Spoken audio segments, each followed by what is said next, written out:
You have really set the cat among the pigeons this time, Dave. You and that damn newspaper of yours.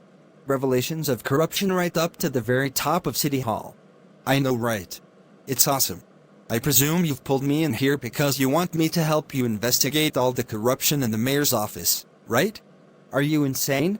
Nobody's investigating the mayor's office. So why am I here then?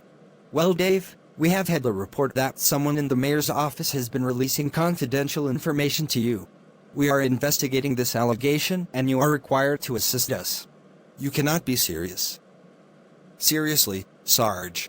You're a cop. A good cop. You know that the criminals here are the corrupt staff in the mayor's office, not the whistleblower who contacted me. Dave, I am 6 months from retirement, and I am too old for this crud. The police chief has given me a crime to investigate, and I'm investigating it. Now, you need to tell me who your source was in the mayor's office. Sarge, you know I am not going to do that.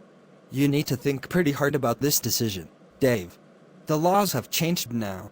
They made it clear that journalists do not have any right to keep your sources confidential. I'm interviewing you in relation to a crime. You're obliged to tell me the truth. No, I'm not. I'm not under arrest.